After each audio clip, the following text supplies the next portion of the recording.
Muchas cosas van a aprender.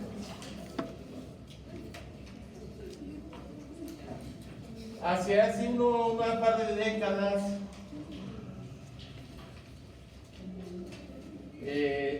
el sistema nervioso entérico lo consideraban como parte del sistema nervioso autónomo, pero vieron que no era correcto. Recuerden que el sistema nervioso entérico, que tiene un número de neuronas similar al sistema nervioso periférico, entonces quiere decir que tiene muy buena integración, y a través del sistema nervioso nosotros tenemos comportamiento, emociones, defensa, todo tenemos a través del sistema nervioso entérico. Entonces es el que nos va a informar, ¿no? ¿Qué pasa en el estómago? Manda al cerebro y el cerebro manda, y están ahí en constante comunicación. Y más aún con esto, con el intestino. Acá tenemos la microbiota. Microbiota. Específico del intestino grueso, ¿no? Lo que es el colon. Inclusive ahora hay un trasplante de microbiota humana. ¿Qué quiere decir? Es un trasplante de heces de un paciente sano a un paciente enfermo. Y no funciona el enema, por si acaso. ¿Y por qué no funciona el enema?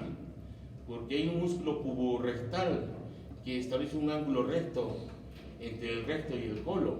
Y no pasa. Es como la que las heces. ¿Las heces pasan al recto o no pasan al recto? Nunca pasan al recto. Salvo cuando se relaje el músculo puborectal.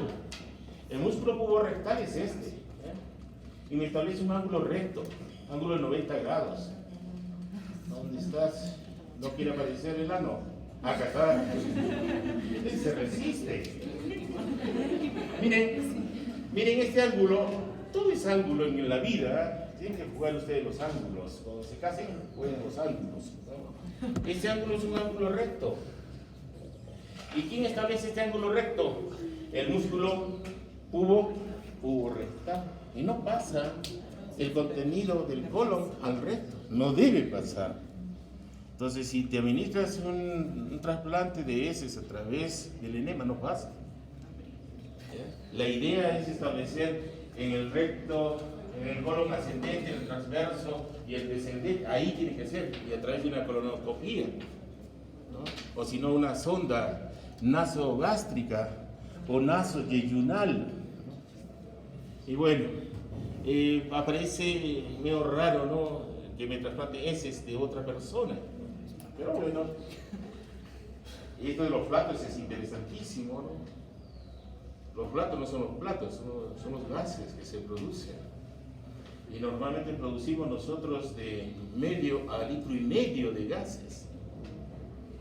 Y los que tienen olor tan solo es el 1%, ¿no? El sulfuro de hidrógeno, el catecol, el indol, la putrescina, la cadaverina, ¿no? Y el 99% no, es inocuo, son gases. Y los gases tienen que salir por algún lado. No son virtuales, son reales, ¿no? Y todo depende de los hábitos de la persona también.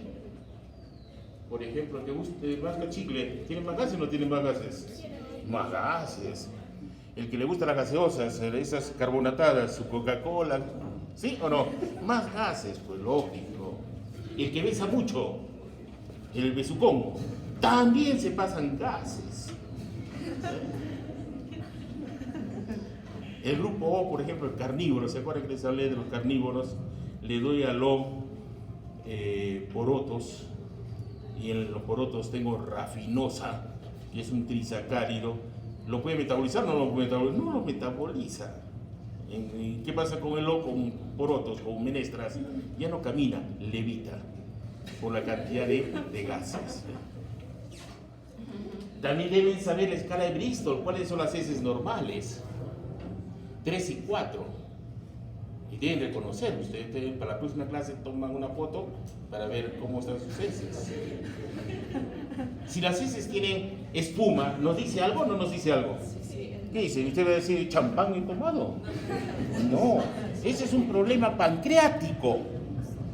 Corre riesgo mi vida. Yo no juego con el páncreas, con el hígado, no puedo jugar con ellos, ¿no? O que mis heces salgan como petróleo. Milena, ¿qué me dice? Hemorragia digestiva alta. Entonces, eso les va a decir, ¿no? Esta es la característica de las heces. Y les voy a enseñar cómo defecar, ¿no es cierto? Aunque ustedes saben cómo defecar, ¿no es cierto? No. Es un mecanismo similar a la micción. Todo depende de presiones. Recuerden que lo que llega al colon ya son heces. Son heces líquidas. Cuando llegan al transverso son semisólidas. Y cuando llegan al colon descendente ya son sólidas. ¿Y provocan presión o no provocan presión? Sí. ¿Y cuál es el inicio de la defecación? 18 milímetros de mercurio de presión. Y cuando hay presión, inmediatamente hay un estímulo parasimpático. ¿Qué hace el movimiento? ¿Qué hace el parasimpático? Estimula las contracciones de movimientos de masa, ¿ya? Que comienzan a contraerse y ya les estimula, hay que defecar. Pero no es todavía rápido, es decir, ya, haz la maniobra de Valsalva. ¿Saben cuál es la maniobra de Valsalva? Maniobra de Valsalva. Bomba chica es Valsalva. Cierre de la glotis con contracción de los músculos abdominales. Dicho de otra manera, es el pujo, ¿ya? Es el pujo. Pero no es necesario aún. ¿Cuándo ya es necesario? Cuando la presión es 55. Ahí ya por gusto, ya no hay consciente, no es, ahí ya o sí defeca. Es como los bebitos. Los bebitos no tienen un buen control del esfínter anal externo, el estriado. Ellos van tomando su leche y van defecando. Eso se llama el reflejo gastrocólico. En cambio, los humanos ya es costumbre, conducta, el reflejo ortocólico se llama. Despierta, uno se para y por efecto de la gravedad, las heces hacen presión.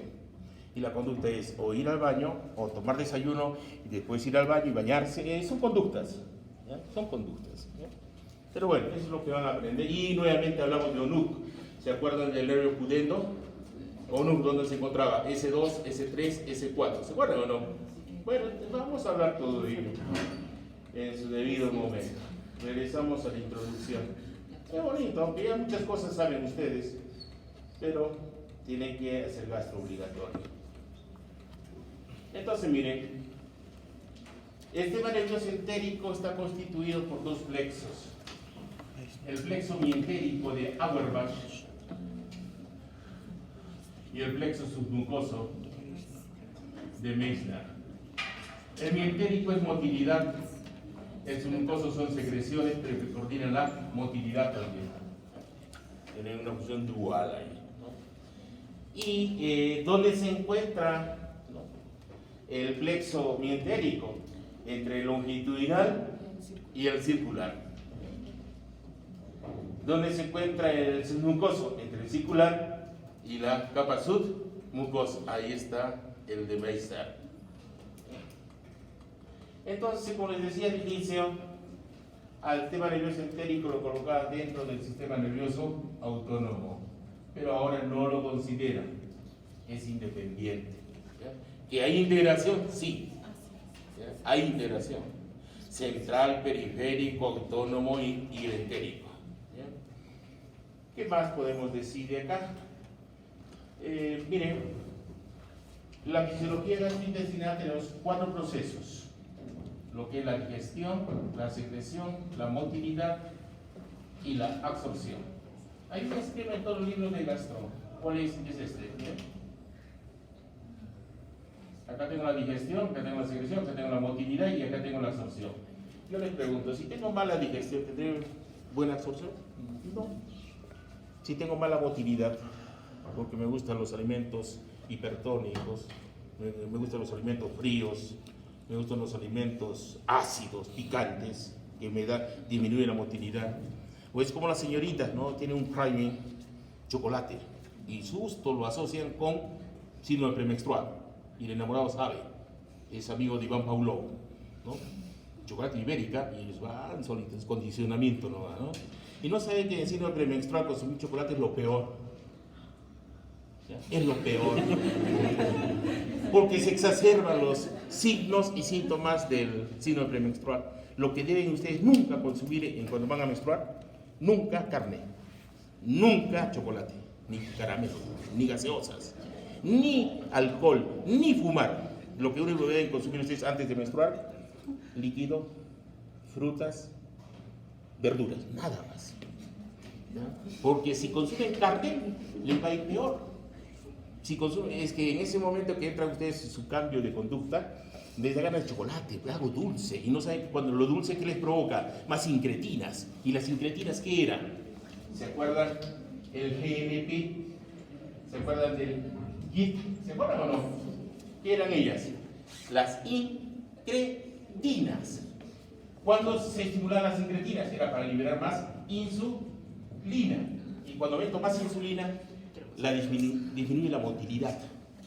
Y si disminuye la motilidad, ¿qué pasa? Menos absorción. Entonces, ¿tendrá constipación o no? Sí. ¿Una mujer tiene constipación o no?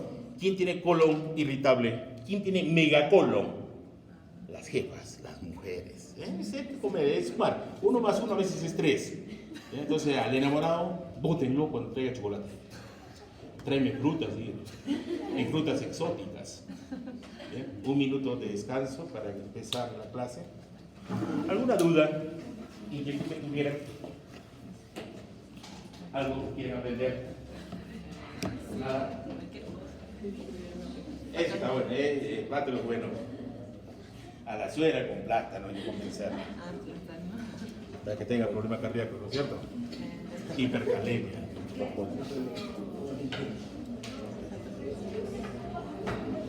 Pueden ir a varios si quieren. A ver, un minuto nomás.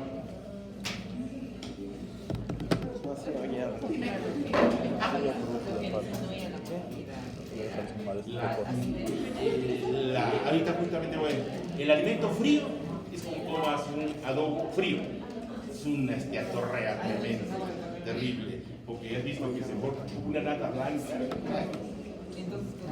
Lo hipertónico, el exceso de sal, el exceso de azúcar, disminuye la motilidad. Lo ácido, el rocoto, disminuye la motilidad.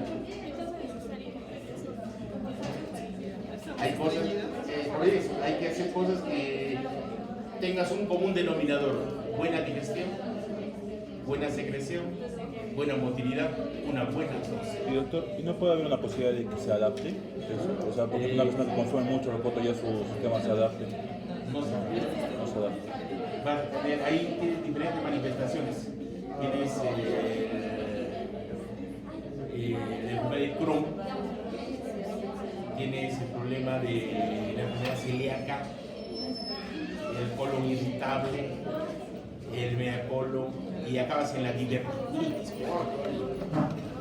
Se te quedan heces en el colon y comienza a infectarse. Así es la diverticulitis. Muy bien, vamos. Vamos, señores. Vamos, tú eres fuerte y poderoso. No, ¿eso? La parte de arriba. Men. Vamos, tú puedes. Como cuando puedes abrir la grande pero la chiquita.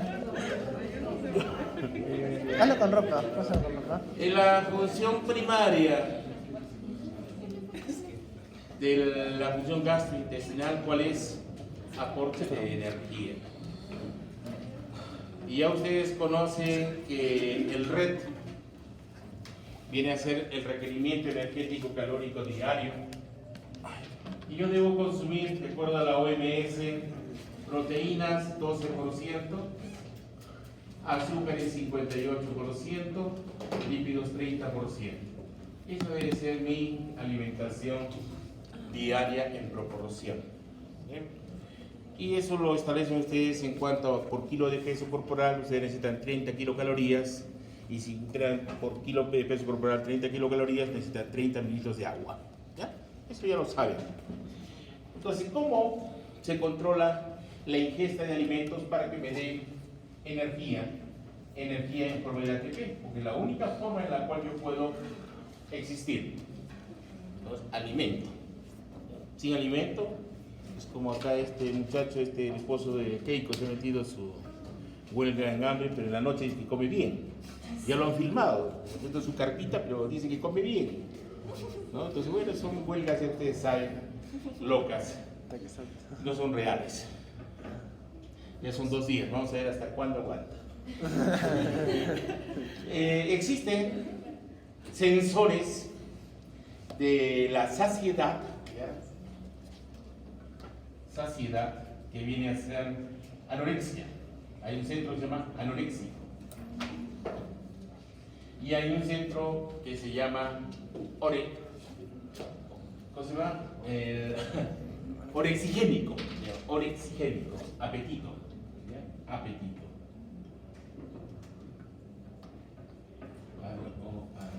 Orexigénico. Entonces, tenemos 2 centros de la saciedad. Uno en el tallo cerebral, justo en el núcleo del tracto solitario. Núcleo del tracto solitario. Y ya recuerdan que el núcleo del tracto solitario está asociado con gusto, ¿se acuerdan? Con respiración, con cardiovascular, ¿se acuerdan o no? Y también está asociado con sueño, ¿se acuerdan? Y tenemos también en saciedad el núcleo arcuato, también está asociado a saciedad. En cambio, el apetito está asociado a núcleo arcuato hipotalámico. Entonces, el de corto plazo quiere decir el más rápido, actúa a nivel del tallo cerebral. ¿Y quién es el mediador? ¿Quién es el mensajero? La CCK, la colecistoquinina.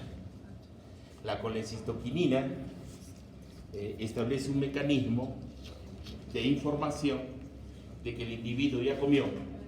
¿Y cuando yo tengo liberado la CCK incrementado? Cuando el bolo del estómago pasa como quimo hacia el intestino delgado, en el duodeno.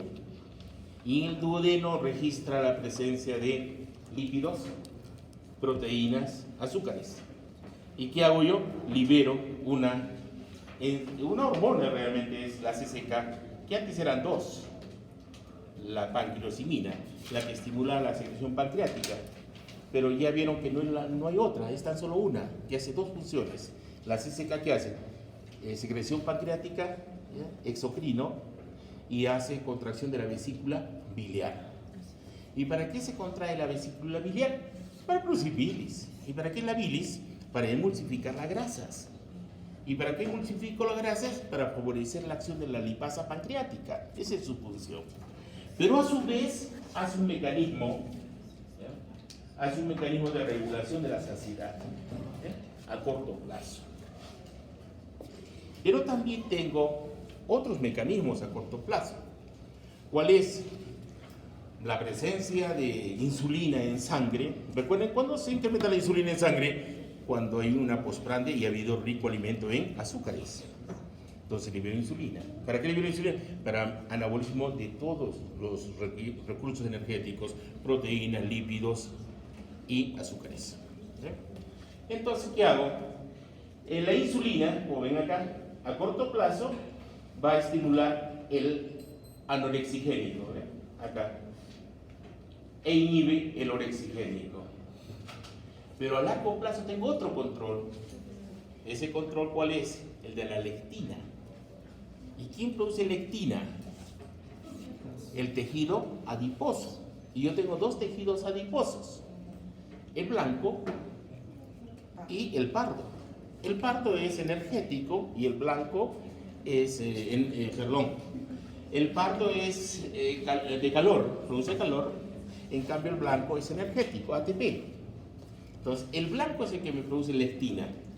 Y la lectina, a largo plazo, va a actuar igual que la insulina, estimula el anorexigénico, inhibe el orexigénico o hambre. ¿Ya? Hambre. Además tengo el neuropéptido YY336, que hace, bloquea el orexigénico porque ese se libera en el colon. Y tengo una más aquí, la grelina. Ese es el estómago. Cuando no he ingerido alimento, ¿qué es el estómago? Libera una hormona que le pide al cerebro, come. ¿Y qué estimula? El centro del apetito. ¿Qué tenemos en este centro del apetito orexigénico? Tenemos unas neuronas agouti y unas neuronas que se llaman NPY, para hacer referencia a neuropéptidos Y. ¿Ya? Neuropéptidos Y. A ver. ¿Qué significa agouti o proteína relacionada a agouti? Hay unas ratitas modificadas que se llaman las ratitas OT, así, OT, para hacer referencia a obesidad. ¿Y qué vieron al final? Estas ratitas tenían el gen agouti. Y se vio que en humanos también hay un gen de la obesidad, que es el agouti. Entonces, esas neuronas que están en el centro orexigénico toman ese nombre AGRP, proteína relacionada a agouti. Y hay otras neuronas, las NPY, neuropéptidos Y, que también es apetito, orexigénicas. En cambio, en el núcleo anorexigénico hay dos neuronas, las POMC y las CAR. ¿Qué es POMC? Ya lo conocen ustedes, ese es del eje adrenal, ¿se acuerdan o no? ¿Se acuerdan que la ACTH, la adrenocorticotrofa, tenía un precursor? ¿Cuál era el precursor de la ACTH? La pro-opio-melanocortina. Esa es la misma, idéntica. Y el CAR, ¿qué viene a ser el CAR? El transcripto relacionado a anfetamina y cocaína. Entonces, nuestros paisanos de la sierra y de Bolivia también, ellos utilizan chancoca para tener hambre o para no tener hambre. Para no tener hambre. El que consume éxtasis, ese cristalito, ese azulita, ¿les da hambre o no les da hambre? No les da hambre. En cambio, la marihuana, la tetrahidrocannabinol, ese sí da hambre. ¿Han consumido o se quedaron enterocal ustedes? ¿Ah? Hay unos que estimulan y otros, hay otros que estimulan. El LSD, por ejemplo, inhibe el apetito. El violafácil los hace dormir, entonces no sabemos si estimula o no estimula. El popper también los hace dormir, es el nitrito de amilo. Ahora fue en Halloween, ha habido en Arequipa por todos estos poppers. ¿Han consumido o no han consumido poppers? Ya ha llegado, con fuerza ha llegado. Así que cuando tengan sus hijitos dentro de media hora, mírenlas la pupila. Yo lo controlo a mis hijos así, a ver, pupila. Ya, no pasa nada. Es fácil. Entonces, conclusión. Nosotros, ¿cómo aportamos alimento a nuestro organismo? A través de sensores. ¿Y esos sensores dónde se encuentran? En el hipotálamo, en el núcleo arcuato. Pero tengo un control, que es un servomecanismo rápido. ¿En dónde? En el tallo cerebral. ¿Dónde está ese control? En el núcleo del tracto solitario, bulbo raquídeo. Justo en el bulbo raquídeo. ¿Qué más? Y hay neuronas que están involucradas a ello. Las neuronas del hambre, ¿cuáles son? Agouti y NPY. En cambio, las de la saciedad, el CAR y la pro-opio-melanocortina. Cerebro e intestino. Nuestra flora, nosotros tenemos más bacterias que células en nuestro cuerpo. Es como decir, nuestro cuerpo es soporte de otros microorganismos. Algunos dicen que tenemos 10 bacterias por cada célula y otros que dicen 100 bacterias por cada célula en nosotros. Y hacemos una simbiosis realmente. Y antes se pensaba que nuestra flora tan solo tenía que ver aporte metabólico. Nada más era metabólico y generar gases, porque la flora bacteriana genera gases. Pero mentira. ¿Qué ha pasado, por ejemplo? Se ha visto que hay enfermedades autoinmunes que están relacionadas con la pérdida de la microbiota. Una de ellas, y está clarísimo, es problemas de las fibromialgias. ¿Ya? Y ceden con este tratamiento. Y esto no es nuevo, los chinos lo utilizaban en el siglo XV. Los reportes están en la Segunda Guerra Mundial que todo el mundo moría por disentería, no por balas, por disentería. ¿Y qué hacían los africanos, los beduinos? Les daban heces y los curaban de la disentería. Entonces, paciente que tiene problemas de flatulencia, problemas de colon irritable, enfermedad de Crohn, enfermedad celíaca, todo lo que es inflamatorio, gas, dolor, es problema de simbiosis o disbiosis intestinal. Falla nuestra flora bacteriana. ¿Y cómo nosotros barremos nuestra flora bacteriana? Antibióticos. Tenemos algún residuo antibiótico. ¿Qué hacemos? Barremos. Y recuerden que las bacterias de nuestro cuerpo tienen un turnover de 2 días, 48 horas. Quiere decir que reemplazamos cada momento, reemplazamos cada 2 días, pero un proceso tónico. ¿Ya? Tónico, siempre se da. Entonces, ¿cómo mantener nuestra flora normal?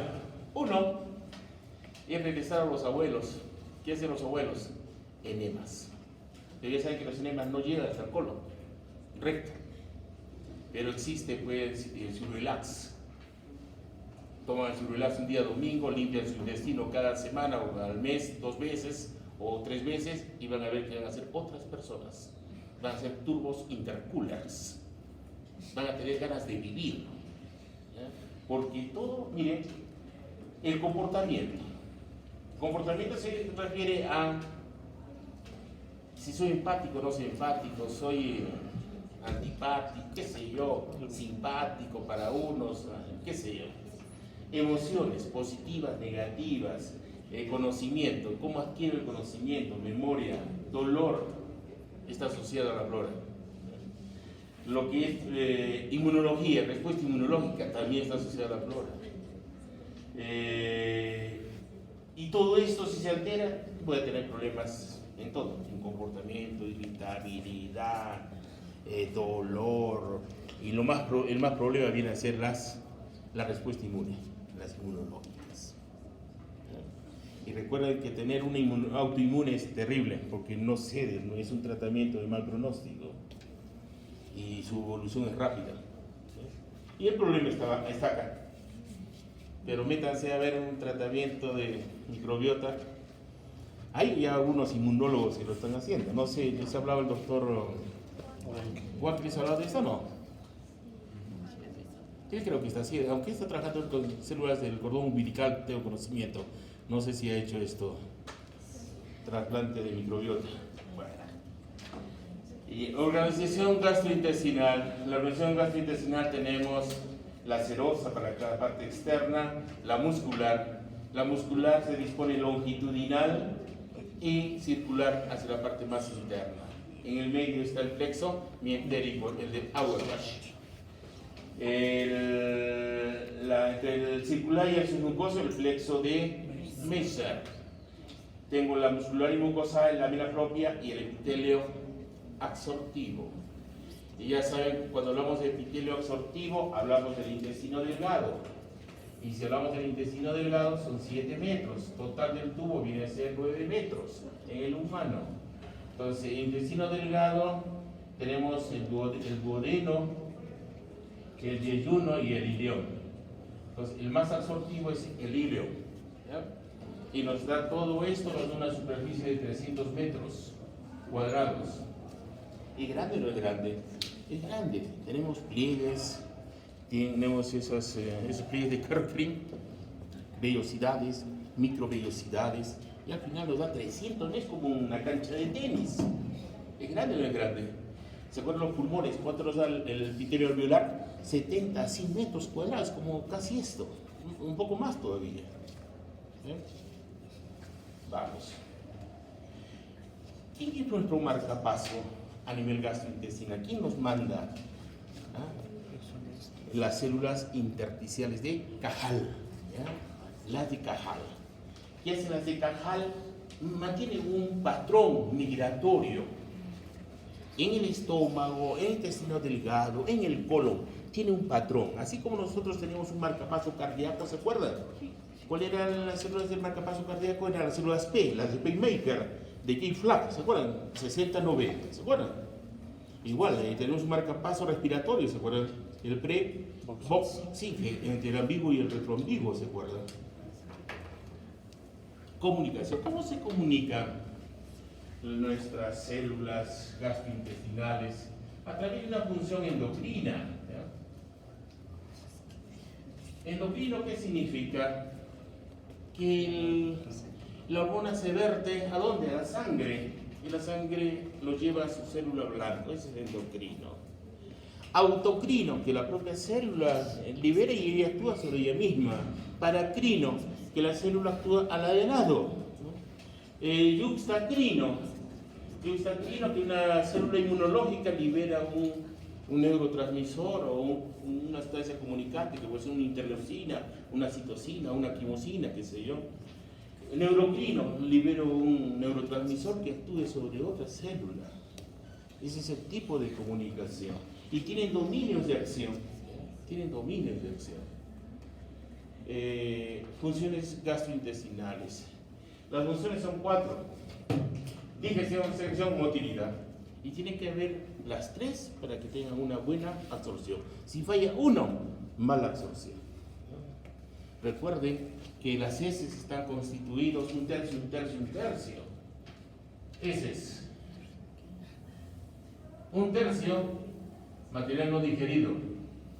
Un tercio de células muertas. Y un tercio de bacterias. De tal manera que el tránsito de los alimentos a través del tracto gastrointestinal es importante. Por ejemplo, ¿cuál pasará más rápido? ¿Un azúcar o un lípido? Un azúcar pasa más rápido, un lípido un poco más problema. Es decir, por ejemplo, una proteína con un azúcar. Más rápido es el azúcar que la proteína. Entonces, todo tiene su tránsito, pero promedio va, miren, en boca, segundos. Estómago, 1 a 3 horas. Intestino, 3 a 5 horas. Pero cuando llega al colon, es un término largo. ¿Por qué creen que tiene este término largo 25, 30, hasta 120 horas para eliminarlo del cuerpo? Porque ¿quién tiene que funcionar ahí? Nuestra microbiota. Y es la parte importante, la microbiota. ¿Y qué pasa si yo tengo diarrea? No elimino. ¿Y qué pasa con mi comportamiento, mi actitud, mis emociones? ¿Cambia o no cambia? A ver, acuérdense cuando han tenido diarrea, ¿cómo estaban en su postura? ¿Estaban bien o estaban mal? ¿No saben que cuando tienen diarrea tiemblan? Porque baja la bulimia y baja la presión arterial, ¿sí o no? Y hacen fiebre, ¿sí o no? Entonces es un problema y provoca dolor. Entonces todo altera la personalidad, el comportamiento, las emociones, la memoria, aprendizaje, todo se altera. Fibra muscular lisa. Miren, el mecanismo es diferente. Hemos visto nosotros lo que corresponde al músculo liso, perdón, al músculo estriado y al cardíaco. Y han visto que hay una sarcómera. Y la sarcómera tiene, ¿se acuerdan ahí las proteínas de anclaje a la actina, que era la actinina, ¿se acuerdan? Y tenían la titina, que daba estabilidad a la sarcómera, la nebulina, la estabilidad al filamento delgado, y había la troponina, que regulaba, porque era el cerrojo. Había 3 troponinas, la C, la I, la T. La C era el cerrojo y la llave era aquí, el calcio, para que se estimule la contracción muscular por el mecanismo de Huxley y Simon, ¿se acuerdan? Aquí es diferente, totalmente distinto, porque no hay troponina. ¿Ve? Y es pobre su retículo sarcoplasmático. Acá el calcio se deposita en el retículo sarcoplasmático y este tiene poquísimo, que depende del caso, es de afuera, del lex. Entonces, miren, ¿qué es lo que sucede acá? Acá tengo las uniones GATT, pero antes de entrar a las uniones GATT, ven estos puntitos. Esos puntitos vienen a ser los cuerpos densos. ¿Ya? Los cuerpos densos. ¿Y qué vienen a ser los cuerpos densos? Son los que delimitan análogamente al músculo estriado, a los de ZZ, ¿se acuerdan? De ZZ era la sarcómera, igualito, el cuerpo denso debería ser la sarcómera del músculo liso, pero diferencialmente, es diferente, ¿no? Ahora el músculo estriado se contrae y se relaja, en cambio este se contrae y puede permanecer por horas, por minutos, el otro no, se contrae y se relaja, porque si se queda contraído, problema. ¿Qué pasa si se queda contraído? Contractura, ¿ya? Y puede probar tetania completa o completa. En cambio el otro se contrae y se mantiene y puede provocar cólico, ¿ya? Puede provocar cólico, es mucho más largo el proceso. Ahora, ¿se acuerdan los sistemas T de las miofibrillas en el músculo estriado? Unos sistemas T por donde pasaban los potenciales de un muscular y activaba a la dihidropyridina y rianodina, ¿se acuerdan o no? Ya, todos se olvidan ustedes, creo. Pero bueno, la estructura análoga al sistema T, acá son las caviolas, ¿ya? Las caviolas. Esta es la disposición, miren, cuando se contrae. En verde tengo en la miosina con sus cabecitas y la actina está acá. Y se contrae de esta manera, ¿ya? El mecanismo de la cabeza con el sitio activo de la actina se mantiene, ¿ya? Estos son los cuerpos densos. Este viene a ser la sarcómera, ¿ya? Filamento grueso delgado, pero ahí casi no veo mucho. Aquí lo van a ver mejor, ¿ya? ¿De qué dependo para que haya contracción de la fibra muscular lisa? Necesito calcio. ¿De dónde tengo el calcio? Del eje, ¿ya? Porque del sarcoplasmático es poquito. Entonces más tengo de afuera. Ingresa el calcio y se une a una proteína que se llama la calmodulina, y allá no había esa, ¿no? Y forma un complejo, la calmodulina calcio. Esta calmodulina calcio activa una enzima que se llama la quinasa de la miosina de cadena ligera, ¿ya? La activa a esta enzima. Repito, activa una enzima que es la cadena ligera de la miosina. Y cuando está activa, fosforila la cabecita de la miosina, la fosforila. Y cuando la fosforila, la cabecita se une a la actina y se da la contracción. ¿Y cómo nuevamente se relaja? Pues es un mecanismo lento, ¿no? Necesita una actividad de una fosfatasa para que se libere. ¿Y cómo me mantengo que estén separaditos? Por una proteína que se llama la caldesmona. La caldesmona se une a la actina e impide que se vuelva a contraer. Ese es el mecanismo. ¿Qué haría aquí la caldesmona? Haría como la acción de la tropomiosina. ¿Se acuerdan de la tropomiosina que hacía? Tapaba los sitios activos de la actina. ¿Se acuerdan? No se acuerdan. Pero bueno, tienen que revisar. Entonces, en conclusión, ¿qué es lo que ven aquí? Cuando hay un potencial de acción, ingresa el calcio, se une a la calmodulina, forma un complejo calmodulina-calcio, activa una enzima que es la quinasa de la cadena ligera de miosina, y esta enzima activa lo que hace es fosforilar las cabezas de miosina para que se dé la contracción. Entonces, ¿cómo impido ya la contracción? Porque es prolongada la contracción. Entonces, hay una fosfatasa que separa y la caldesmona se une a la actina y se quedan separaditos. Vamos. Potencial de acción. Como toda célula mantiene un tono, y son unas ondas así, se llaman ondas lentas. Pero esas ondas lentas pueden generar espigas, y las espigas sí provocan contracción, provocan despolarización. ¿Habrá alguna célula que se mantenga totalmente en reposo? No hay ninguna. Todas se encuentran manteniendo un tono o se encuentran despolarizadas. ¿Bien? Por ejemplo, en este momento yo me encuentro parado aquí. ¿Cómo están mis canales semicirculares? ¿Despolarizados o no? Sí, porque si no me caería. Ahora, ¿quiénes me generan espigas o contracción? La distensión, por ejemplo, la llegada del bolo, del quimo, distienden y van a provocar contracción. O el estímulo parasimpático que libera acetilcolina. Entonces, cuando ustedes tienen, por ejemplo, cólico, ¿el cólico les duele o no les duele? Sí. ¿Y quién está generando el cólico? ¿Quién genera? La acetilcolina. ¿Y qué hace la mamá cuando ustedes tienen cólico? Mamá, tengo dolor.